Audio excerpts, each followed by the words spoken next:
Mali, Burkina Faso and Niger have come together to form the Alliance of Sahel States. Each is ruled by a military government, and that's led to a split from the larger West African regional bloc, the Economic Community of West African States, ECOWAS. The Confederation of Sahel States, which will use the acronym AES and be headed by Mali in its first year, totals about 72 million people. The exit came as the trio shifted away from the former colonial ruler France.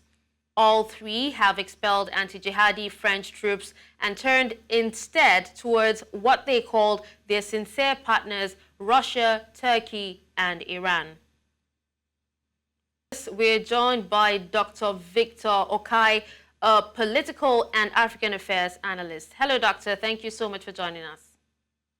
Yes. All right, it's nice to have you join us. Now let's start with the re-election of President Bola Tinubu as chairman of ECOWAS.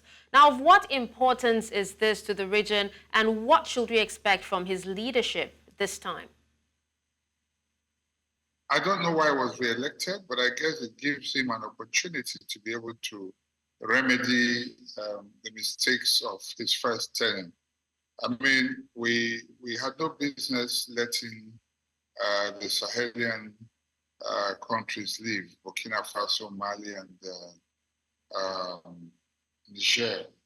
They've been an integral part of ECOWAS from the very beginning, and we have lived together as brothers. And we ought to have handled this with a little more tact and diplomacy.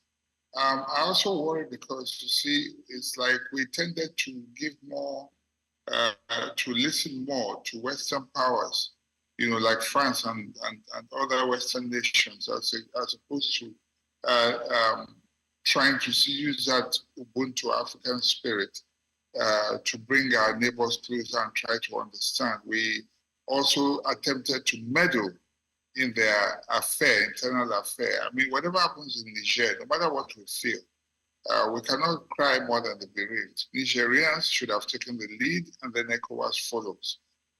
But we went there and were almost beating drums of war. So that was what I consider a diplomatic blunder in the first era by our president, and under his watch as well. They left. This was something that has never happened. I won't say never happened, but that should never have been allowed to happen. So I'm hoping that this time around, he would handle things with a lot more tact and diplomacy.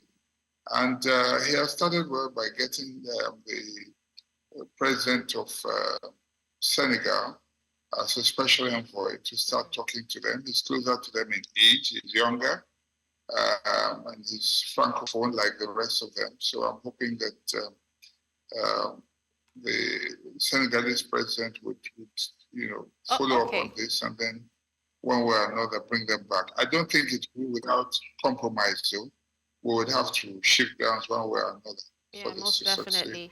All right, Dr. Okai. Now, still talking about, the trio exiting the ECOWAS, and that should have actually been handled diplomatically.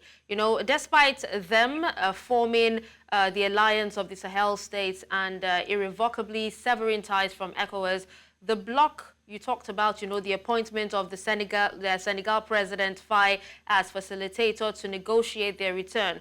Now, what you said also made mention that, he's young, so it's possible that they would actually be able to liaise with him well. But do you see this yielding any positives at all? I'd say that it should not be without compromise. I'd said that well, not just the fact that he's young, the Senegalese president, but that he's also francophone, like the rest of them. I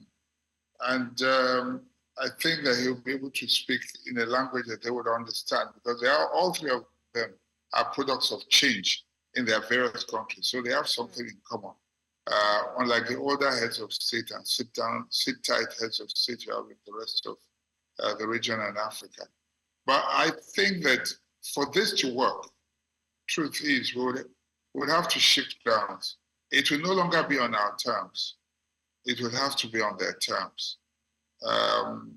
if we do not shift ground, if we're rigid, we will lose them and lose them forever, I'm afraid. Okay. Well, thank you so much, Dr. Okai, for speaking to us on this.